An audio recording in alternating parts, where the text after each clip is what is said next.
I'm Stephen Bowie. It's April 17th, 2009. I'm conducting an interview with Walter Grauman for the Archive of American Television, and this is Los Angeles, California. What was your name at birth? What was my name at birth? Actually, hold on. Did you say go? Yeah, what was your name when you were born? My name was Walter Elliott Grauman. And when did you start using the initial E professionally? When I first started directing, and then I felt that it was a little bit ostentatious, so I dropped it. When were you born? 1922, What's the full date? March 17th, St. Patrick's Day, And where were you born? Milwaukee, Wisconsin. Did you grow up there? Partially. Where else did you?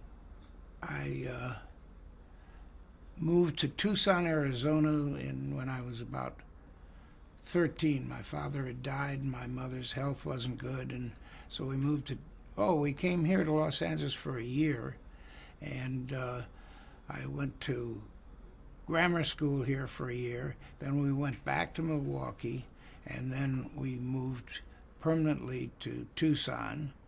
And I lived in Tucson until I graduated from a high school.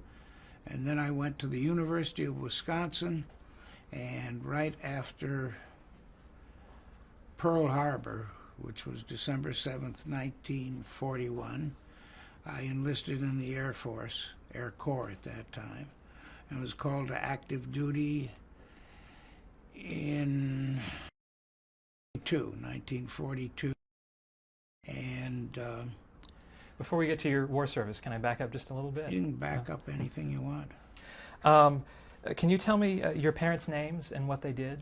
My mother's name was Irene Sinsheimer Grauman, and she just gave birth to me and a couple of others.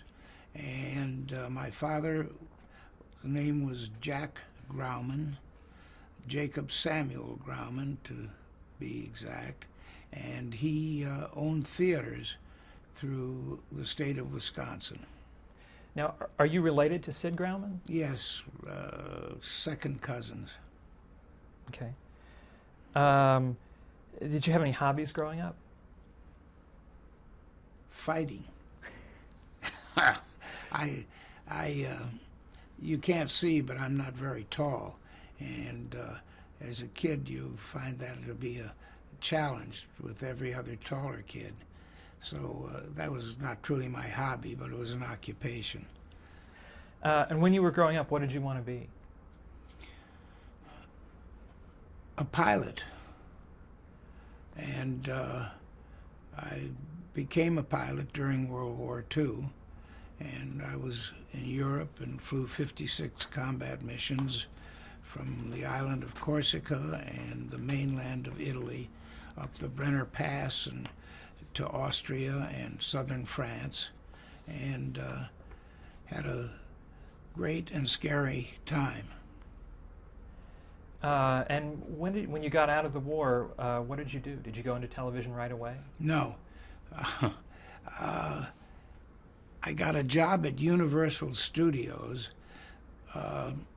because the president of Universal had many years before worked for my father in his theaters, and he gave the homecoming vet a chance, a job, and I was sort of an apprentice publicist, and my job was to show older men, theater owners, around the studio and show them stars if I could find them, and sets and stages, and take them to lunch. And this could become quite a story, and I don't know whether it's apropos really for this interview. Well, go ahead if you want to. I don't think I should. Okay. But anyhow, it would have been interesting. Who was the president at Universal then? His name was Nate Bloomberg. Okay. And Did you stay at Universal? For a No, while, I or- got fired or let go, as the euphemism goes. After about roughly a year, they had a big cutback in the studios, just like today, and I was let go. And then I had an idea, and I bought some candied. No, not so. I bought some popcorn making machines, and I rented a little 10-foot wide, 40-foot deep store on 432 South Broadway in downtown Los Angeles, and I launched into the business of making candied popcorn. I made mint corn, which was green, caramel corn, which was brown, cheese corn, which was yellow, regular popcorn, which was white, and cinnamon popcorn, which was red. And I packaged them together so they were a colorful display, and thought I would sell them to the theater chains. And I found that I couldn't sell them to the theater chains because they owned their own concessions, and they would buy popcorn by the freight car full, and I was buying it retail. So after 18 months of agony and becoming a little bit of a little candy store, as well to and then I went to night school and got a real estate broker's license, which I really didn't enjoy very much, the business of real estate. And I left that, and then I became a, quote, literary agent. I was sort of the errand boy for a new legitimate agency, and I got $15 a week salary, and on my unemployment insurance, which was $22 a week at that time. So after I sold a client, which is quite a story by itself, I pounded the pavement and I went into what is now the KTTV studios, and there was an actor by the name of Gene Raymond, whom you probably maybe have seen, and his partner Matty Kemp. And I said, I'm an agent with Manuel Geller and Baird, and I represent a fine list of writers, and can I show you any of the credits are you looking for, et cetera, et cetera. And he said, well, as a matter of fact, we are. And on the list was a man by the name of Homer McCoy. And they looked at the list and they said, oh, Homer McCoy, that's great. And they had a script they wanted to develop, so I made a deal. And that was my first sale as an agent. And Homer McCoy, it turned out, I didn't know, and they didn't know, was not the writer they thought he was. It was Horace McCoy, who wrote They Shoot Horses, Don't They? And he was the writer that they bought. It was the other writer, not Horace McCoy. And I ran back to the agency and said, listen, fellas, unless you, and I learned a lesson from this, unless you can give me a raise so I have a livable income, I'm going to have to quit. And that's something you never say. You never say to an employer, if you still want the job, I'm going to have to quit. Because they immediately say, well, kid, the truth is that we're a small agency and it's relatively new, and we really can't afford to pay you your current salary. So it's been nice working with you. Goodbye. So it was quite a shock to say I'd have to quit, tell them, because it made it very easy for them. Then popcorn agency. Then after trying to find more work, not succeeding, I was watching this local television show, Rita Leroy, and I turned to my then wife and said, boy, if that's entertainment, I can do better than that. And she said, well, why don't you get off your rear end and do it? So I wrote a concept for a radio show called Your Hollywood Agent, and within a short time I realized that the radio was not the field that was open to new writers. And I changed the concept to a television show, and it was called Lights, Camera, Action. And I went to my wife's cousin, whose name is Alan Armour, and I know you all have interviewed him. And he and I became partners, and we wrote, produced, and directed Lights, Camera, Action for 2 years. The first year was a sustaining show, and we each got, with including the Master of Ceremonies, Walter Wolf King, who had been a Schubert operetta star.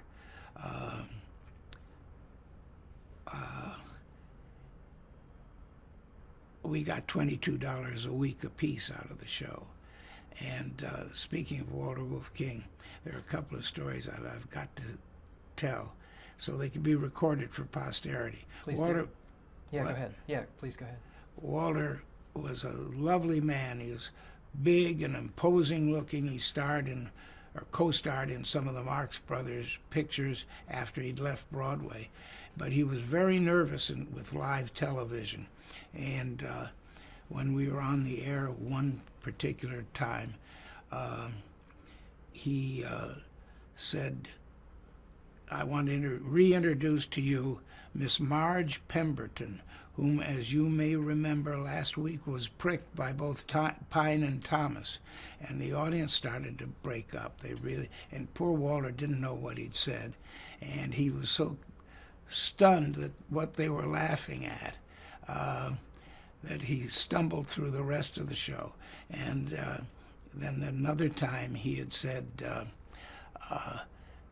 we had a singer on the show, and Walter said, now I'd like you to meet, and I will introduce you to a young man who has a glorious singing voice.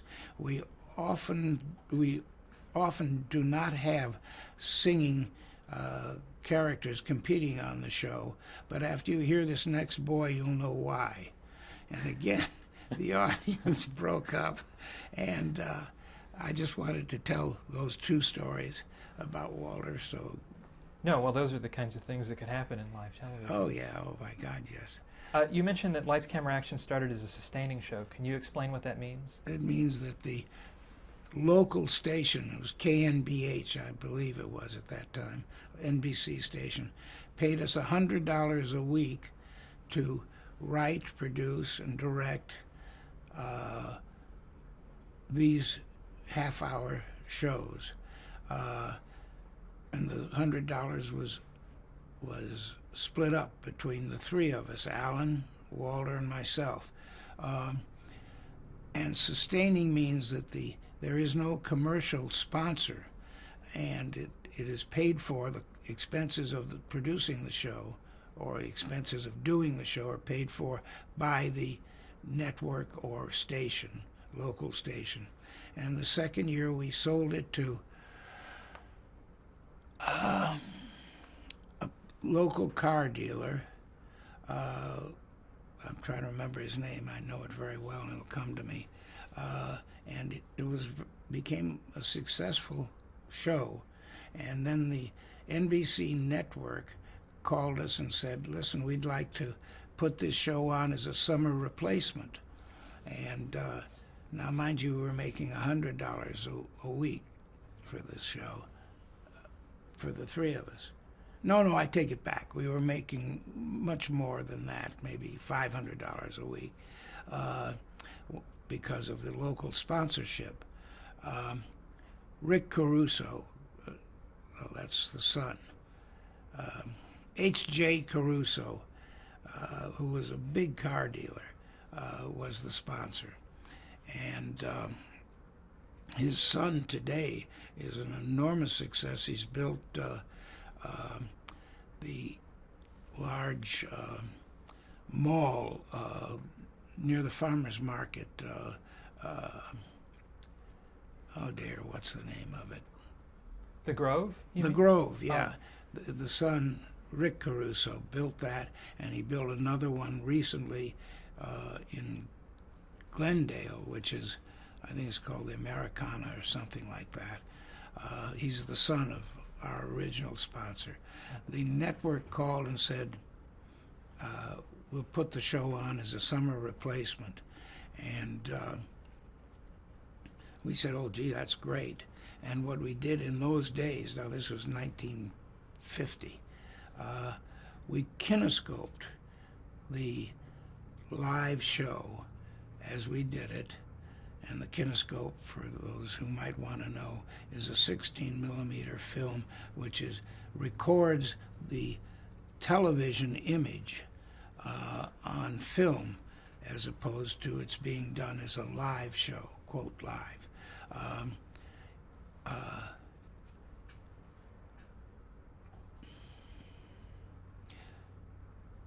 So the kinescope was airmailed to New York and then played back as a kinescope on the cable, which then it went from New York to St. Louis. That's as far as the cable went. So about half the country saw the show, and half didn't know it existed. Then the night of the opening of the first commercially sponsored network show, Alan and I were celebrating, and we were at a then famous nightclub called the Mocambo, which was on Sunset Strip, and we were having a good time, and this young actor that we knew we'd used on the show came up to me and said, listen, congratulations on your sale, and did you know you're being sued? And I said, what do you mean we're being sued? A man in New York, I think his name was Lester White. Lester White was suing us for plagiarism because he had a show starring Neil Hamilton, who was an old-time actor, and it was a talent showcase called Hollywood Screen Test. Well, we had never seen the show, didn't know it existed, and there was some differences in the show. So I managed to hire an attorney in New York who was apparently feared by everybody, and he was recommended to me.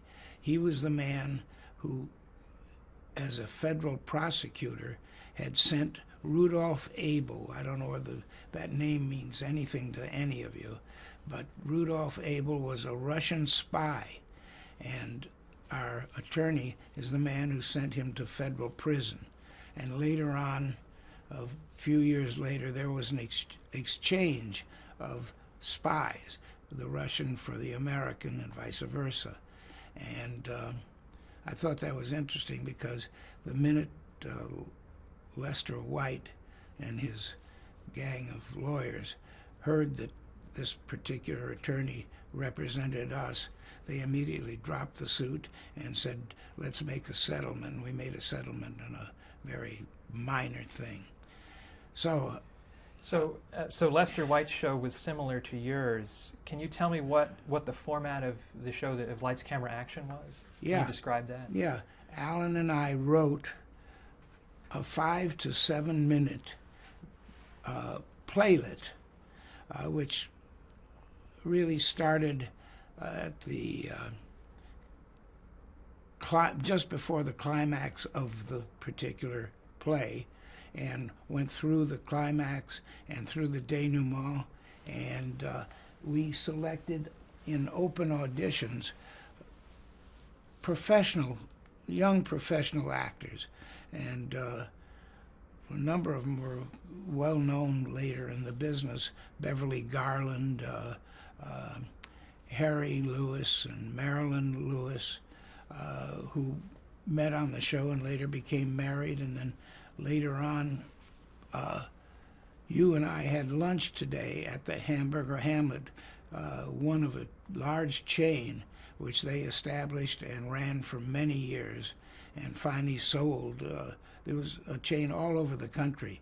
The Hamburger Hamlet was here and in Washington, and God knows I don't remember all the different places. But Harry and Marilyn met on Lights, Camera, Action. Oh, really? and won the 13-week prize, which was a walk-on in a movie, which was guaranteed to the winner, and we in return guaranteed the producer of the movies as much publicity as we could possibly get on the Lights, Camera, Action show for this walk-on. So it worked out for everybody. Then these playlet teams competed against each other in front of a panel of motion picture writers, producers, directors, occasionally actors, which, by the way, when I told you the story about Pine and Thomas a minute or so ago, Pine and Thomas were a producing team. So that that phrase, picked, which Walter Wolf mispronounced, was they picked Marge Pemberton as the winner for that specific week. And we were on for, I guess, 3 years, and then it just sort of died a natural death. And I now had the title of writer, producer, director, all of which was based on this one show. And I went out looking for work, and I became I got a job from Lights, Camera, Action show as an assistant director in live television at NBC. Oh, by the way, Alan and I wrote a book called Vest Pocket Theater, which to this day is being sold, and it's some 1950 to 59 years later, by Samuel French. And it's called Vest Pocket Theater, and it's a compilation of 20 of these playlets that we wrote, and it's apparently used by students in colleges and dramatic schools, etc., as source material.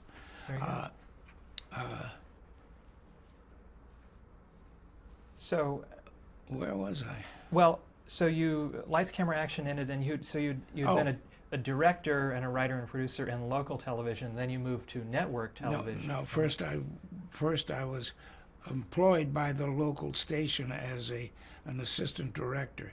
I started out in the film control room, rolling film for the 11 o'clock news and Chef Milani's cooking show, and all different, Florence Chadwick Channel Swim, all sorts of diverse kinds of programming. And then I finally realized what I wanted to do.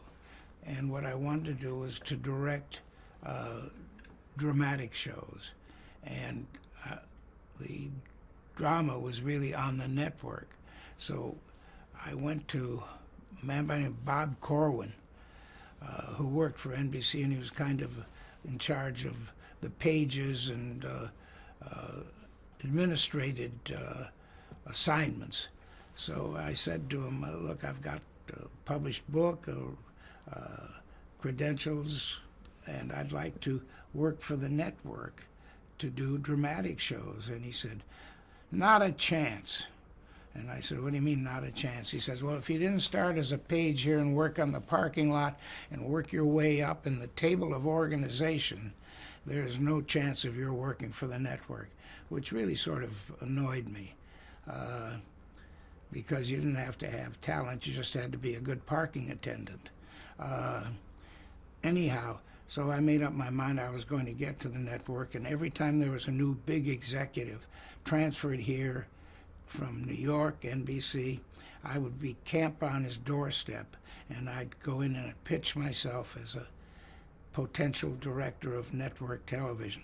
And I did this for maybe a year and a half. And finally, a man by the name of Fred Weil, who was the head of programming for NBC out here, finally called a producer by the name of Albert McCleary, who was going to do a show, a television show live, with a unique background.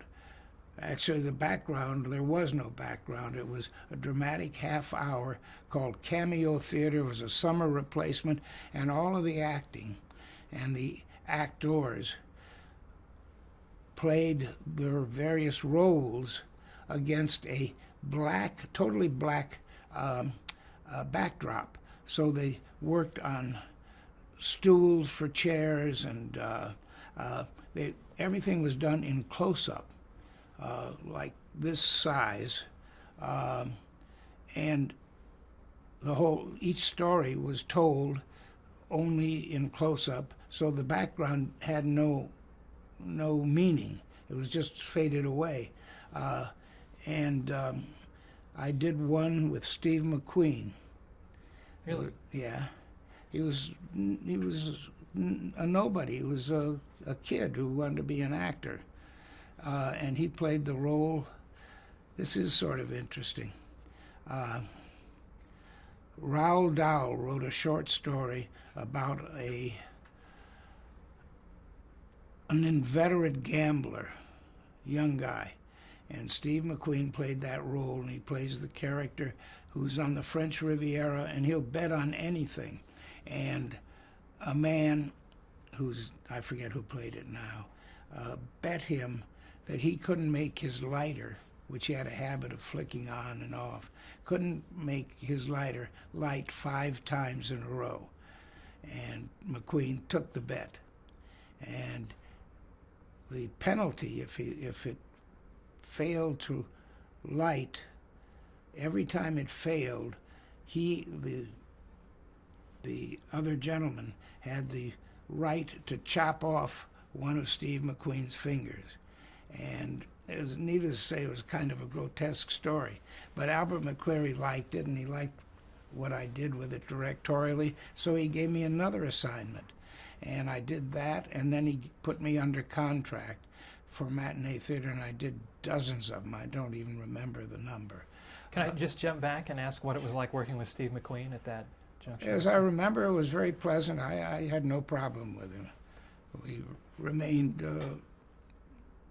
friendly for the rest of his life. Were you aware that that show was remade for the Alfred Hitchcock Presents series with Steve? No, I didn't remember. But yeah, maybe I did. I'm not sure. Yeah, so you started to say McCleary put you on a show called Matinee Theater. Yeah. Tell us about that. What was the format? What was unusual Well, about the format that show? was what I just described for Cameo Theater, in that the background to every play, and some of the plays were marvelous and well-known plays that were adapted to the Matinee Theater format and time restrictions. Every show was played in close-up, and props and the actors' faces were really the sum and substance of each show, each play, really. And it was one of the first shows done in color. And RCA sponsored it because they, at the time, were introducing and trying to sell color television. And Matinee Theater was the advertising vehicle for it. And a bunch of directors, like myself, really got their dramatic start. There was Boris Sagal, who was a dear friend of mine. Did you ever know of Boris? He was killed in 1979 in a helicopter that he was shooting, looking for locations in the Mossad in Israel. Yeah, Mossad or Masada. I think it's Mossad. And he was looking for locations from this helicopter, and or filming from the helicopter, and he didn't get the shot that he wanted, so they landed and Boris was Russian, and he was a great guy, but he had a terrible temper, and he was in a rage that they didn't get the shot he wanted. And he got out of the helicopter, and he threw his script onto the ground, and then he leaned over to pick the script up, and he became disoriented, and he turned and walked right into the back rotor and killed himself. I mean, not deliberately, but That's terrible. died as a result. And he was a hell of a good director. He was on Matinee Theater. Lamont Johnson, Arthur Hiller, Alan Cook. And there was a woman director too, wasn't there? Olivia Granito was her name. She was not only lovely, but a very fine director. And she sort of broke the male mold, got women started in production and direction of live television. Now, one reason there were so many directors on that show is that it wasn't a weekly show. It was on every day at 12 o'clock local time, 3 o'clock New York time. And it was a network show. And we had some remarkable actors and actresses. I remember I directed an actress by the name of Wendy Hiller, whom I'm sure you don't know, who is a brilliant British actress who became a star in her day.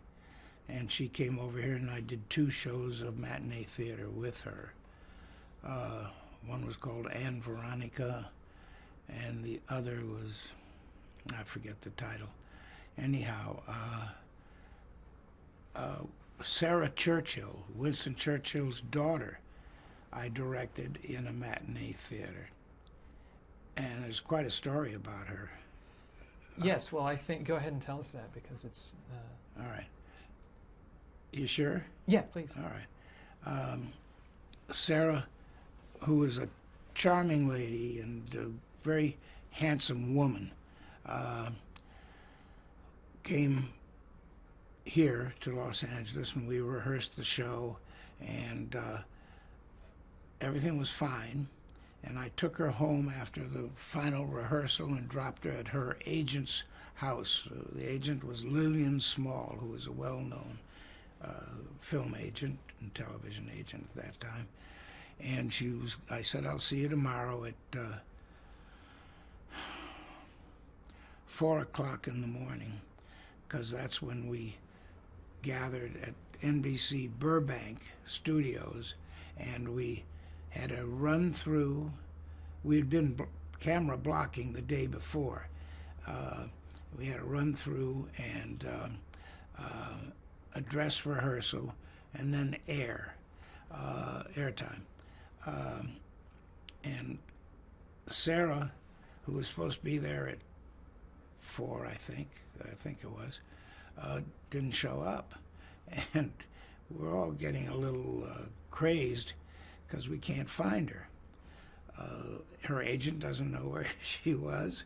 Nobody can find her until finally Albert McCleary found out that she was in jail in Malibu, that she'd been arrested, stopped for drunken driving the night before by a Malibu sheriff's officer, gotten into an argument with him, hit him several times, was put into handcuffs and taken to jail, to the local Malibu sheriff's station.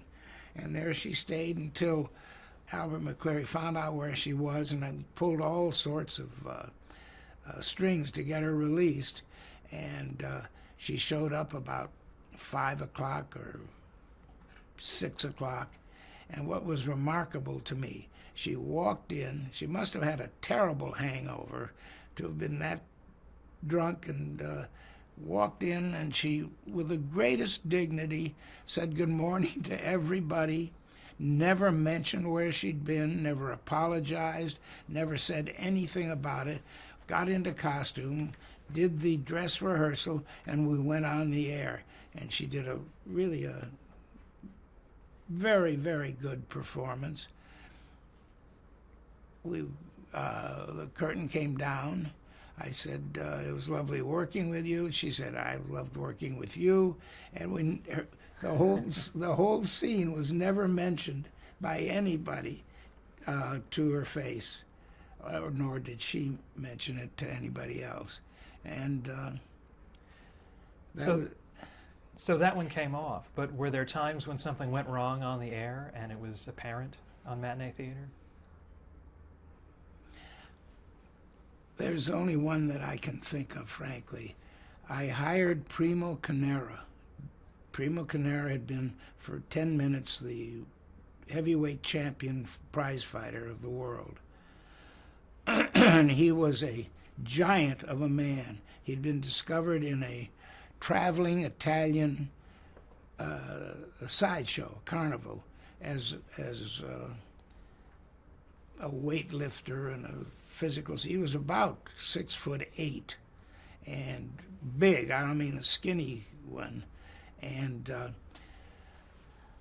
I was doing an adaptation of Frankenstein, and we hired him to play Frankenstein's monster. And we were all sitting around the table in rehearsal, first day of rehearsal. And he had one line, and everybody, all the other actors would read their lines and so forth, and they would get to the line before, the cue line for Primo, and there'd be he'd been turning the pages along with everybody else, and there was this hesitation, and I said, Primo, and then he said, make a monster just like me, a woman just like me. And that was his line. And I realized that Primo, who was a nice and gentle man, couldn't read. And he'd wait until somehow he got a cue, and then he had memorized this line. Anyhow, I put him into a wardrobe which exaggerated his size, and risers like that on his feet, which made him a good 7 feet tall. And we continued to rehearse, and I said, now, Primo, there's this action in a scene in which you pick up a stuntman. I've hired the stuntman. You pick him up, take him over your head, and throw him against the wall. And he said, okay. I said, let's do it. Let's rehearse it. He said, no. I said, well, Primo, let's really rehearse it. Just pretend. He says, no. I said, why not? He said, I know hurt that man. And he wouldn't rehearse it.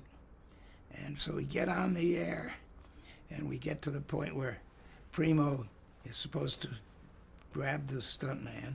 He grabs him, he lifts him up like it's a toy, and threw him, and the guy went right through the scenery, the wall. He left a hole in the wall. And I thought I was going to die. I'm in the control room, and all I hear is this crashing thud, and I think, oh God, that's the end of the show. The guy's dead. Well, by the grace of God, he wasn't hurt. He just was bruised a little bit, and we went on to continue the rest of the show. But there was another story on matinee theater. Sylvia Sidney, who at one time was a big actress in films, was rehearsing the same situation, and the last line, she was supposed to lean over and kiss her husband's grave. I don't remember what the play was. I think it was an adaptation of Willy Loman of Death of a Salesman? Death of a Salesman. And I said, Sylvia, you better rehearse this. And she said, no, we never rehearse the last line. It's a superstition. And I said, well, I think you should rehearse it. And she said, well, I'd prefer not. So we didn't. We get on the air. the show goes beautifully, and there is Sylvia at the gravesite, and she leans down to kiss it, and she comes back up, and it's silent. Silence, absolute silence. And I'm saying, line, line, line. And she doesn't say the line. She just bows her head, and that till I said, fade to black. And she'd forgotten the line that she wouldn't rehearse. She'd completely forgotten it. So Constance Bennett, these are really old-time stars. Constance Bennett, I was doing a matinee theater with, and she was marvelous. She'd never done live television, but she was doing a great job. And like 5 minutes before air on the show, she dropped something in a soda fountain, and she was seated at a table, and she dropped something, and she went to pick it up, and she got her head under the table, and as she straightened up, the table and all the contents flew all over the place. She was soaking wet with soda, what do you call them, soda, ice cream and fizz water, etc. And if you've ever seen makeup and hairdressing rush, they really rushed and got her fixed up just in time to say, action. It was like not 5 minutes that they had to work on her. So that was another fun experience. So, do you remember the host of Matinee Theater, John? Oh, sure, John Conte, very well. Did he make a big, was he an important part of the show? Do you Oh, think? yeah. He sort of knit the show together between acts. And he did commercials and so forth. How would you describe Albert McCleary? Albert was a very talented man. He was a former Army colonel. He was short like me and gray-haired, good-looking man, and tough as nails, just tough as nails. But aside from business, pleasant. Would you say he was a pioneer in television? Yeah, he was one of the pioneers, certainly was. How long were you working on Matinee Theater? 2-3 years, I think. I've sort of lost track, but it was a long time, maybe more than that. And then I got the opportunity to do film television. Did you originally direct some matinee theaters on film? Yes, I did a few on 16mm film. One was with George Peppard and Dean Stockwell, and I can't really remember 2 or 3 of them. And then I had a very, very, still to this day, my closest friend. We've been friends for 68 years. A man by the name of Walter Mirisch, who is was a renowned, I don't mean he's dead, he just is retired, film producer. He produced Some Like It Hot, West Side Story, God, so many. The Apartment, I can't remember. Anyway, he has a book which he's written in which he tells the story of his life and career, and it's really fantastic. He has 5 Oscars, including 1 Jean Hirschholt Award. And he came into your career at this point? Oh yeah, that was the point. I forgot why I brought him up. And he called Hugh Benson at Warner Brothers, they were doing a show called Colt 45 with Wayne Preston, or Wayne Preston. And he said to Hugh that this friend of his was a director of live television, and he thought, et cetera, and would he give him a chance to direct a Colt 45? And he did.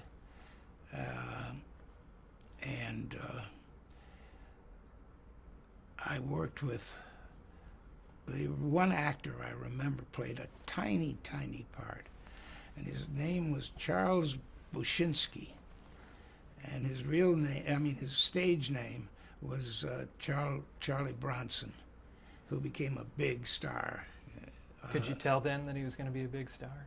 I think so, yeah, because I had one shot that I remember like I shot it yesterday on a Titan crane, and a group of baddies come around a corner and down this western street, and as they come down closer, the camera keeps sinking and sinking and sinking until it's down ground level and shooting up just as this horseman dismounts, and you're really in a close-up on him by this time, and that was Charlie Bronson, and I will never forget that face. It just was frightening to look at, you know. He was marvelous, but he was kind of a ugly man, but to the point where he was ugly attractive, you know. And he walked on into the bank, and that was the sum and substance, I think, or the most of what he did in the show. And I've never forgotten it to this day. Can I ask, how did you adapt your technique from directing in live television to directing on film? Were they very different?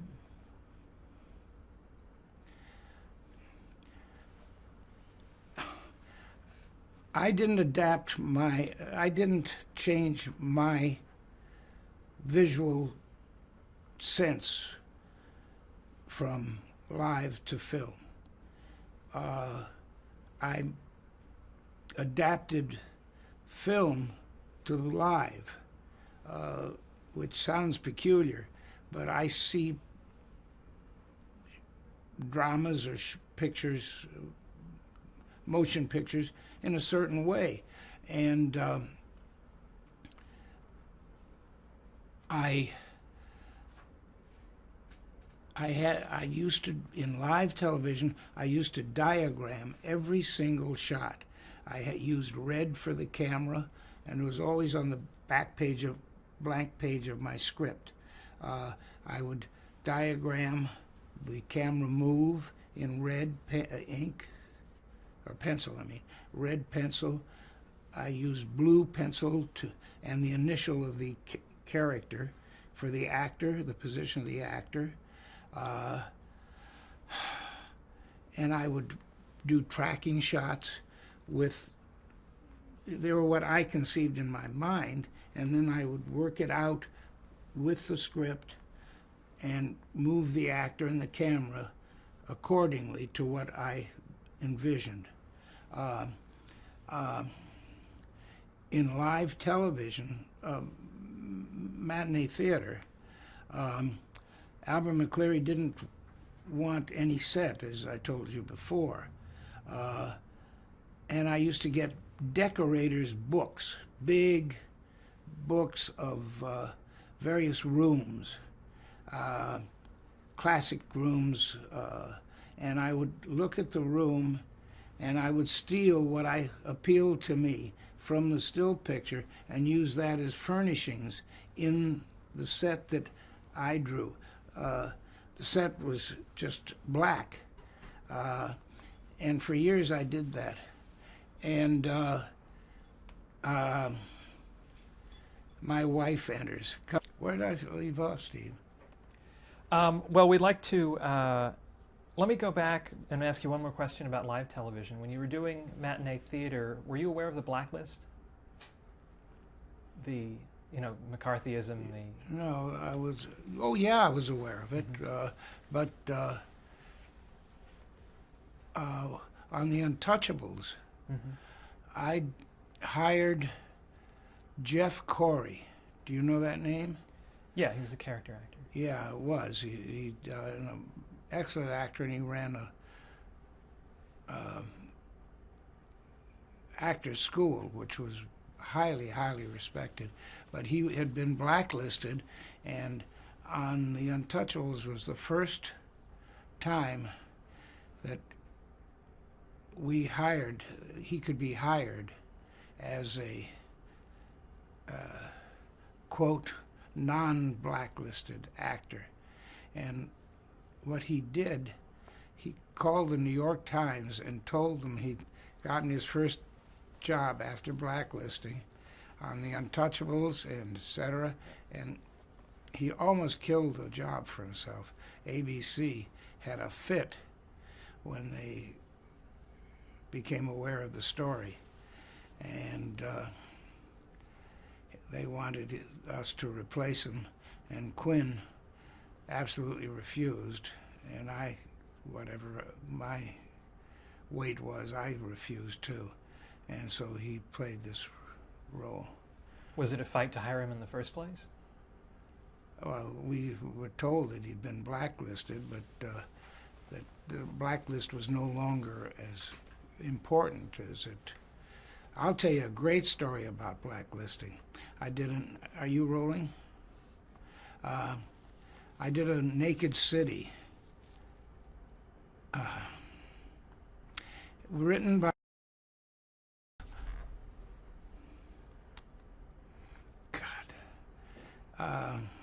Joel Carpenter. I'd never heard of Joel Carpenter. I got this script and it was brilliant. I think I told you some time ago the story about this. It was called Hold for Gloria Christmas. And this Naked City starred Burgess Meredith, Eileen Heckert, Herschel Bernardi,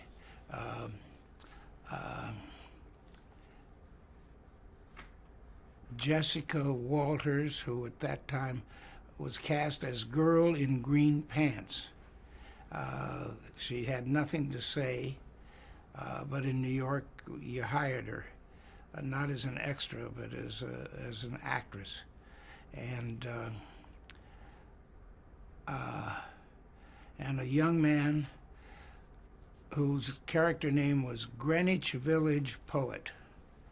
And all he had to do was stand in the back of the coffee house and debate Burgess Meredith with modern poetry, contemporary poetry, while Burgess Meredith, who represented a famous but unnamed poet, Ezra Pound, of the 20s and the 30s, and they had a battle of poets in this Greenwich Village coffee house, and that young poet actor was Alan Alda, and that was the first role he had. He and Jessica Walter both was their first time in a film show. And so you were telling me about Joel Carpenter, the writer of that. oh yeah, show. thank you. Joel Carpenter, I had lunch with after we became really close friends, and I had lunch every time I was in New York, and he lived in New York. And one day after lunch, we were walking down the street, and he said, do you mind if I stop in this department store? And I said, no. He said, I've got to buy a graduation present for my daughter. And I said, okay, that's fine with me. We go in, and he found a camera, and he bought her a still camera. And the clerk said, will that be cash or charge? And he said, charge. And she said, under what name? And he said, Arnold Manoff. And I listened. I said, I sort of, to one side, I said to Joel, Arnie Manoff is not your name. He said, oh, yes, it is. He said, I've been blacklisted for years, and I took the name of Joel Carpenter as a nom de plume, and my real name is Arnie Manoff. And I thought that was fascinating. He'd been working, and he was a great writer. Well, a minute ago you told us the story about the Untouchables, and you mentioned someone named Quinn. Who was that? Oh, Quinn Martin. He was a marvelous producer. He produced The Untouchables. The first series was The New Breed. The Untouchables. No, I'm sorry. The first was Untouchables, then The New Breed, then The Fugitive with David Janssen, which I did the pilot, and large number of shows. I can't remember exactly how many, maybe 20. And pilots of Streets of San Francisco, which I also did. That was a 2-hour movie pilot. And he produced Manhunter with Ken Howard, and he produced Most Wanted again with Bob Stack. And all of those you directed on? Yeah, at I some directed point. the pilots to all of them. All right, we're going to stop and change the tape. Well, okay, if you have to.